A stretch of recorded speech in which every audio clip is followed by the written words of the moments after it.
Hello বন্ধুরা, আশা করি সকলে অনেক ভালো আছেন। তো বন্ধুরা, আজকের এই ভিডিওতে আমরা মেসেঞ্জারের বড় একটি সমস্যা নিয়ে আলোচনা করব।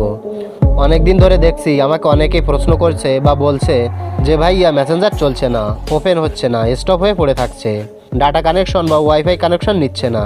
তো কি করব আমরা এখন বুঝতে পারছি না, এটার একটা সমাধান আপনি করে দেন।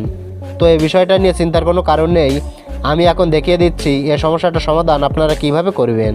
তো মূল ভিডিওটি শুরু করার আগে একটা কথাই বলবো, আপনি যদি আমার চ্যানেলে নতুন এসে থাকেন তাহলে চ্যানেলটিকে সাবস্ক্রাইব করে চ্যানেলের সদস্য হয়ে যাবেন।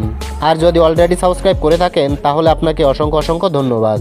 তো চলুন তাহলে আমাদের মূল ভিডিওটি শুরু করি।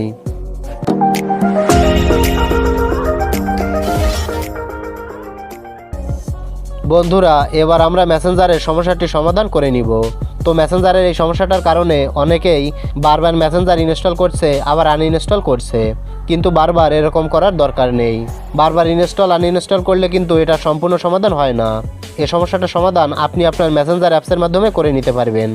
তো প্রথমত আপনি কি করবেন, আপনি আপনার ফোনের সেটিং অপশানে চলে যাবেন। সেটিং অপশানে আসার পর এখান থেকে খুঁজে নেবেন অ্যাপ ম্যানেজমেন্ট অপশানটি। তো আপনার ফোনে অ্যাপস অথবা অ্যাপ্লিকেশন লেখা থাকতে পারে, তো আমার এখানে অ্যাপ ম্যানেজমেন্ট লেখা আছে, তাই আমি অ্যাপ ম্যানেজমেন্টে ক্লিক করলাম। ক্লিক করার সাথে সাথে এমনভাবে আপনার ফোনে থাকা সমস্ত অ্যাপসগুলো এখানে চলে আসবে। তো এগুলোর ভেতর থেকে খুঁজে নেবেন মেসেঞ্জার অ্যাপসটি।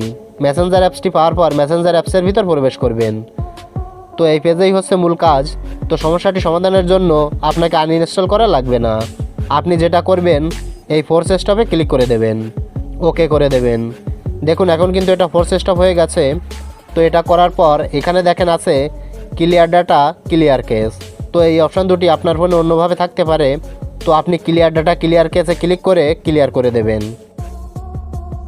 তো এখন কিন্তু আপনার সমস্যাটি একেবারে ক্লিয়ার হয়ে গেছে। তো বন্ধুরা, এই ক্লিয়ার ডাটা ক্লিয়ার কেস করলে আপনার মেসেঞ্জারে থাকা ফেসবুক আইডিটি কিন্তু লগ ইন থাকবে না, লগ আউট হয়ে যাবে।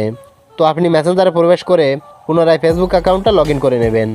লগ ইন করার পর আপনার সমস্যাটা সমাধান হয়ে যাবে। তো বন্ধুরা, এভাবে ক্লিয়ার ডাটা ক্লিয়ার কেস করে আপনার সমস্যাটা সমাধান করে নিতে পারবেন।